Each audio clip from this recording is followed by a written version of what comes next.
ओम शांति। आज 28 अक्टूबर 2024 बाबा के महावाक्य हैं। मीठे बच्चे, सतगुरु की पहली पहली श्रीमत है, देही अभिमानी बनो, देह अभिमान छोड़ दो। प्रश्न है, इस समय तुम बच्चे कोई भी इच्छा व चाहना नहीं रख सकते हो, क्यों?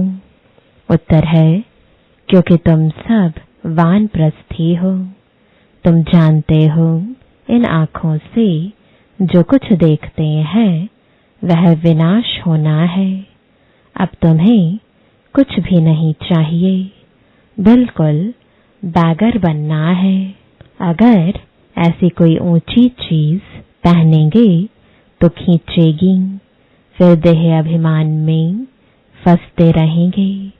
इसमें ही मेहनत है। जब मेहनत कर पूरे देही अभिमानी बनो तब विश्व की बादशाही मिलेगी। ओम शांति। यह 15 मिनट व आधा घंटा बच्चे बैठे हैं। बाबा भी 15 मिनट बिठाते हैं कि अपने को आत्मा समझ बाप को याद करो।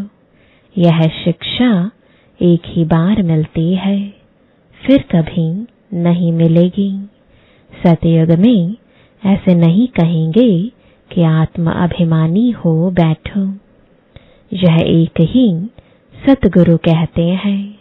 उनके लिए कहा जाता है, एक सतगुरु तारे बाकी सब बोरे, यानी डुबोए। यहाँ बाप तुमको देही अभिमानी बनाते हैं। खुद भी देही है ना। समझाने के लिए कहते हैं, मैं तुम सभी आत्माओं का बाप हूँ। उनको तो देही बन बाप को याद नहीं करना है। याद भी वही करेंगे जो आदि सनातन देवी देवता धर्म के भांति होंगे। भांति तो बहुत होते हैं ना, नंबरवार पुरुषार्थ अनुसार। यह बात बड़ी समझने और समझाने की है।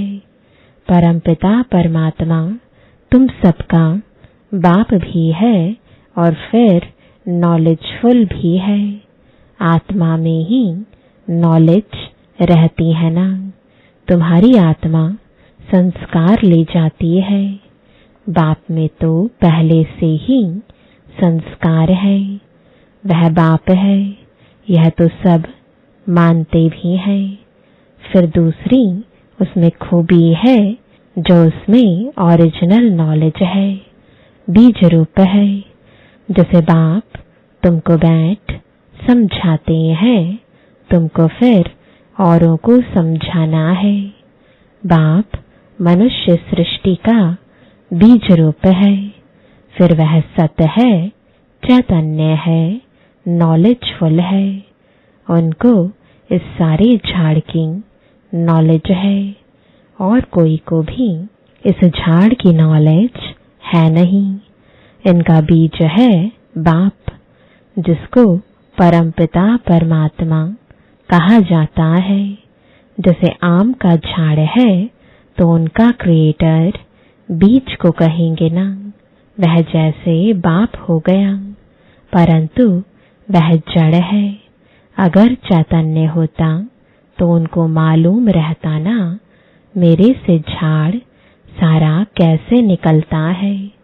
परंतु वह जड़ है, उसका बीज नीचे बोया जाता है। यह तो है चैतन्य बीज रूप। यह ऊपर रहते हैं। तुम भी मास्टर बीज रूप बनते हो। बाप से तुमको नॉलेज मिलती है। वह है ऊंच ते ऊंच। पद भी तुम ऊंच पाते हो। स्वर्ग में भी ऊंच पद चाहिए ना। यह मनुष्य नहीं समझते हैं। स्वर्ग में देवी देवताओं की राजधानी है।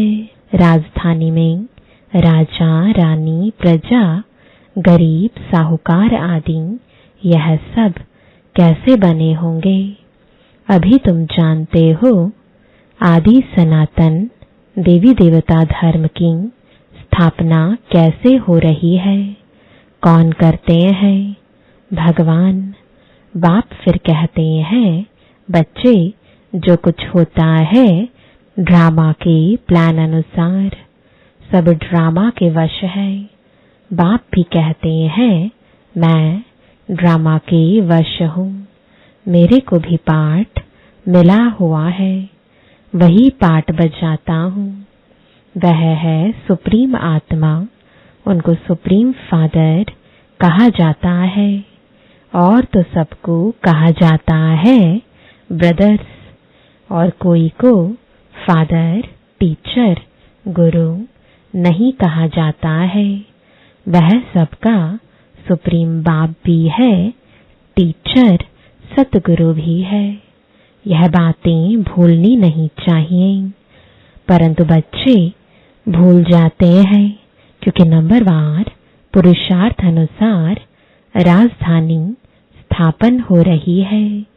हर एक जैसे पुरुषार्थ करते हैं वह झट स्थूल में भी मालूम पड़ जाता है। यह बाप को याद करते हैं व नहीं, देही अभिमानी बने हैं व नहीं, यह नॉलेज में तीखा है, एक्टिविटी से समझा जाता है।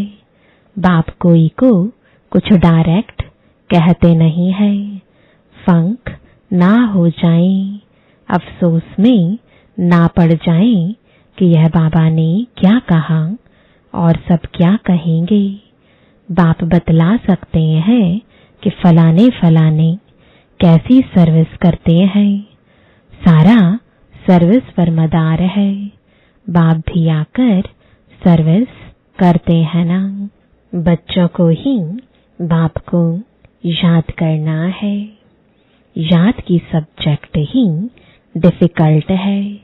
बाप योग और नॉलेज सिखाते हैं, नॉलेज तो बहुत सहज है, बाकी याद में ही फेल होते हैं।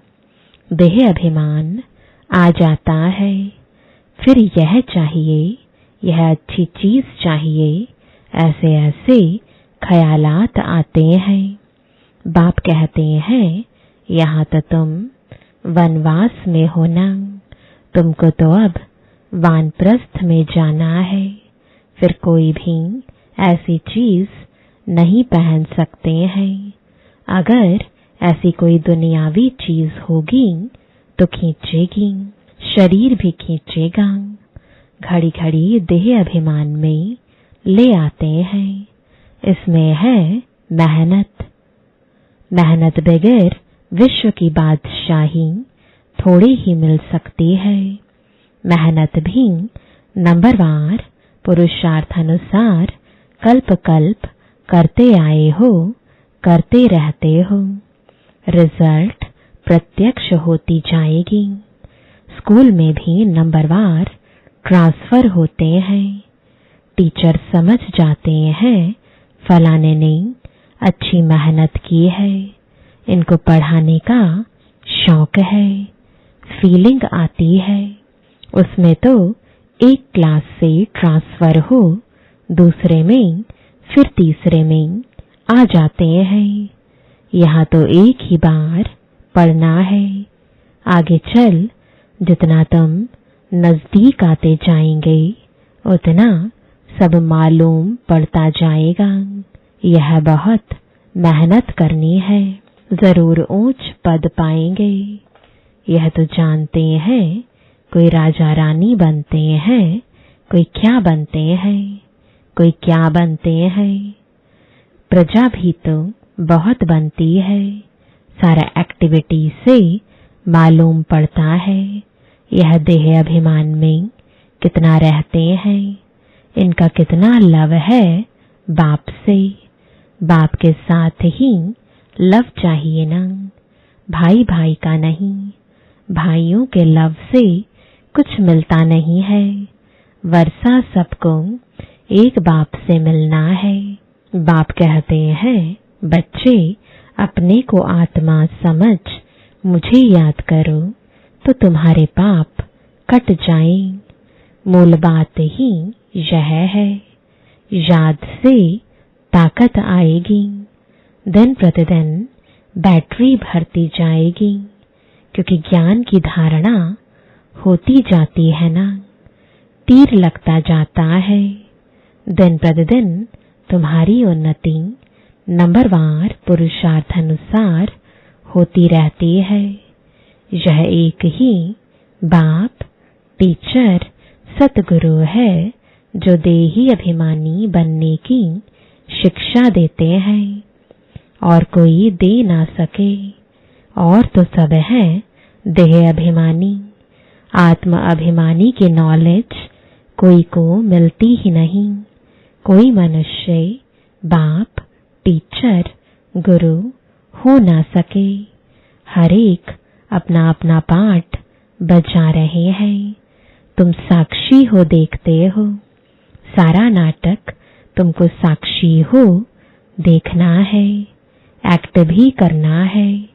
बाप क्रिएटर, डायरेक्टर, एक्टर है। शिव बाबा आकर एक्ट करते हैं। सबका बाप है ना। बच्चे अथवा बच्चियां सबको आकर वर्षा देते हैं। एक बाप है, बाकी सब हैं आत्माएं, भाई भाई। वर्षा एक बाप से ही मिलता है। इस दुनिया की तो कोई चीज बुद्धि में याद नहीं आती है।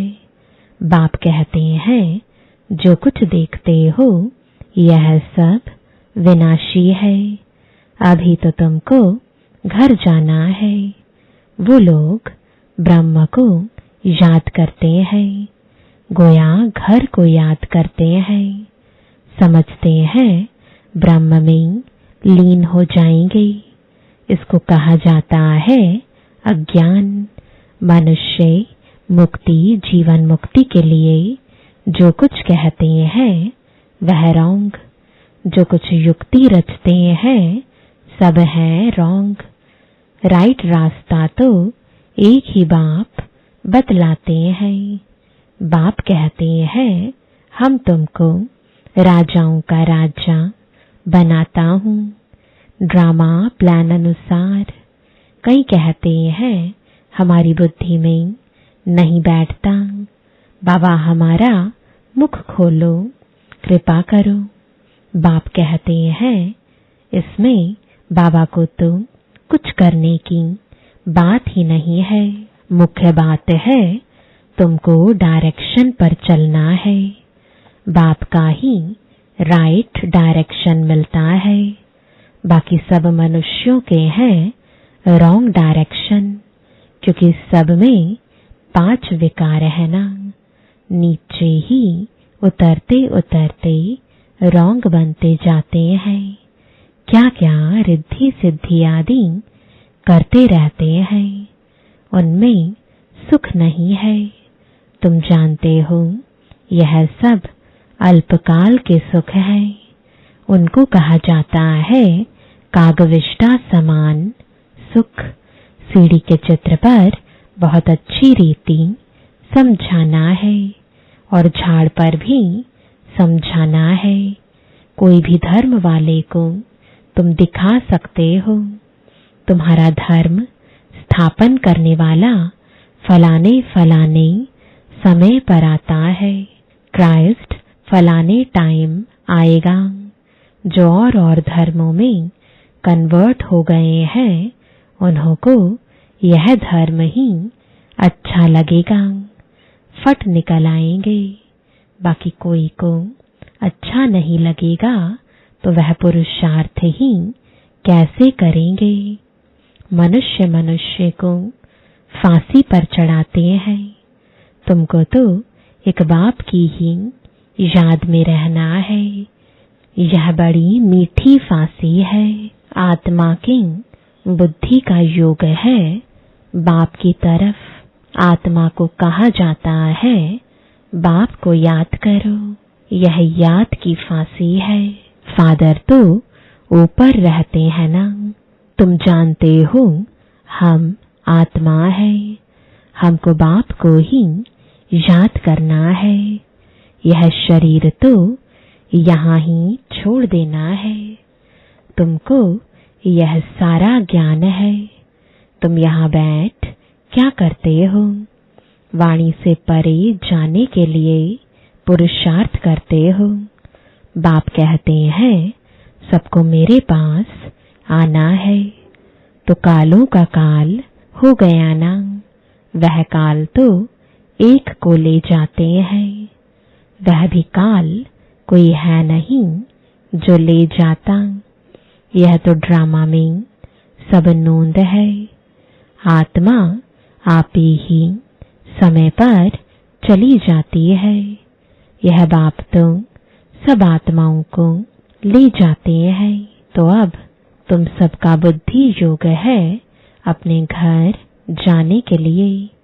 शरीर छोड़ने को मरना कहा जाता है। शरीर खत्म हो गया, आत्मा चली गई। बाप को बुलाते भी इसलिए है कि बाबा आकर हमको इस सृष्टि से ले जाओ।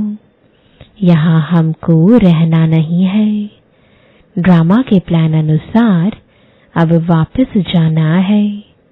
कहते हैं बाबा यहाँ अपार दुख है, अब यहाँ रहना नहीं है। यह बहुत छीछी दुनिया है। मरना भी जरूर है। सबकी वानप्रस्थ अवस्था है। अभिवाणी से परे जाना है। तुमको कोई काल नहीं खाएगा। तुम खुशी से जाते हो। शास्त्र आदि जो भी है वह सब भक्ति मार्ग के हैं। यह फिर भी होंगे। ड्रामा की यह बड़ी वंडरफुल बात है। यह टेप, यह घड़ी जो कुछ इस समय देखते हो वह सब फिर होगा। इसमें मूंझने की कोई बात ही नहीं है। वर्ल्ड की हिस्ट्री ज्योग्राफी रिपीट का अर्थ ही है हूबहू रिपीट। अभी तुम जानते हो हम फिर से सो देवी देवता बन रहे हैं, वही फिर बनेंगे। इसमें जरा भी फर्क नहीं पड़ सकता है। यह सब समझने की बातें हैं। तुम जानते हो वह बेहद का बाप भी है, टीचर सतगुरु भी है। ऐसा कोई मनुष्य हो ना सके। इनको तुम बाबा कहते हो, प्रजापिता ब्रह्मा कहते हो। यह भी कहते हैं मेरे से तुमको वर्षा नहीं मिलेगा। बापू गांधी जी भी प्रजापिता नहीं था ना।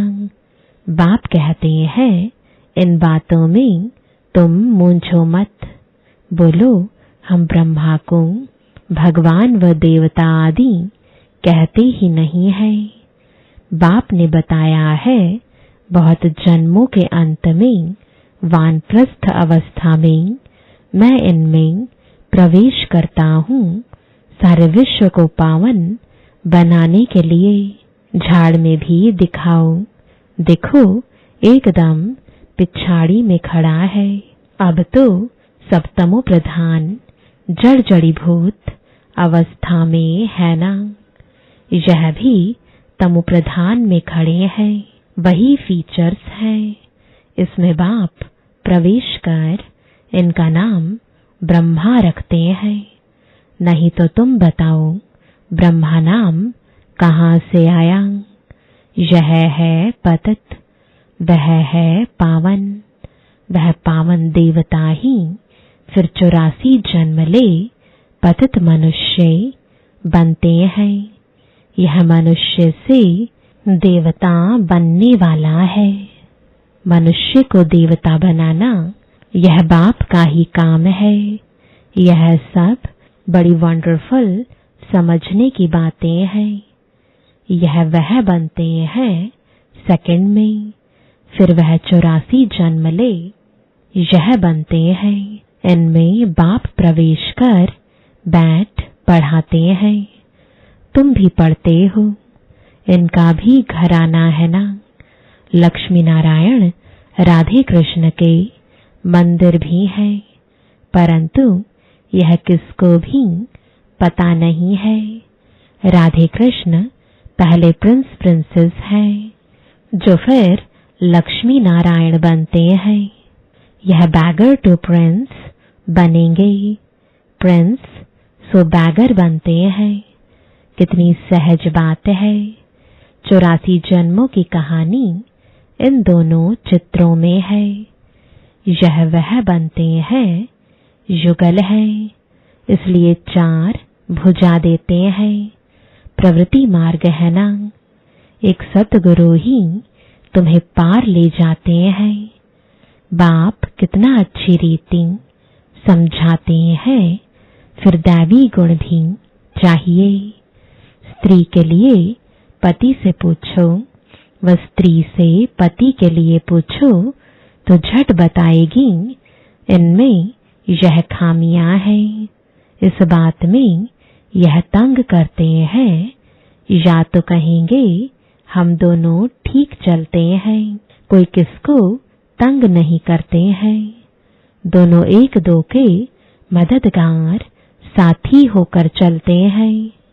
कोई एक दो को गिराने की कोशिश करते हैं। बाप कहते हैं इसमें स्वभाव को अच्छी रीति बदलना पड़ता है। वह सब है आसुरी स्वभाव, देवताओं का होता ही है दैवी स्वभाव। यह सब तुम जानते हो। असुरों और देवताओं की युद्ध लगी नहीं है। पुरानी दुनिया और नई दुनिया के आपस में मिल कैसे सकते हैं। बाप कहते हैं पास्ट बातें जो होकर गई हैं उनको बैठ लिखा है, उनको कहानियां कहेंगे। त्योहार आदि सब यहाँ के हैं, द्वापर से लेकर मनाते हैं। सतयुग में नहीं मनाए जाते। यह सब बुद्धि से समझने की बातें हैं। देह अभिमान के कारण बच्चे बहुत पॉइंट्स भूल जाते हैं। नॉलेज तो सहज है। 7 रोज में सारी नॉलेज धारण हो सकती है। पहले अटेंशन चाहिए याद की यात्रा पर। अच्छा, मीठे मीठे सिकिलदे बच्चों प्रति माता पिता बाप दादा का याद प्यार और गुड मॉर्निंग। रूहानी बाप की रूहानी बच्चों को नमस्ते। रूहानी बच्चों की रूहानी बाप दादा को गुड मॉर्निंग और नमस्ते। धारणा के लिए मुख्य सार है। पहला, इस बेहद नाटक में एक्ट करते हुए सारे नाटक को साक्षी होकर देखना है। इसमें मूंझना नहीं है। इस दुनिया की कोई भी चीज देखते हुए बुद्धि में याद न आए। दूसरा, अपने आसुरी स्वभाव को बदल दैवी स्वभाव धारण करना है। एक दो का मददगार होकर चलना है। किसी को तंग नहीं करना है। वरदान है स्वयं में सर्व शक्तियों को इमर्ज रूप में अनुभव करने वाले सर्व सिद्धि स्वरूप भव। लौकिक में किसी के पास किसी बात की शक्ति होती है, चाहे धन की, बुद्धि की, संबंध संपर्क की, तो उसे निश्चय रहता है कि यह क्या बड़ी बात है। वह शक्ति के आधार से सिद्धि प्राप्त कर लेते हैं। आपके पास तो सभी शक्तियां हैं। अविनाशी धन की शक्ति सदा साथ है। बुद्धि की भी शक्ति है, तो पोजीशन की भी शक्ति है। सर्व शक्तियां आप में है। इन्हें सिर्फ इमर्ज रूप में अनुभव करो तो समय पर विधि द्वारा सिद्धि प्राप्त कर सिद्धि स्वरूप बन जाएंगे। स्लोगन है, मन को प्रभु की अमानत समझकर उसे सदा श्रेष्ठ कार्य में लगाओ। ओम शांति।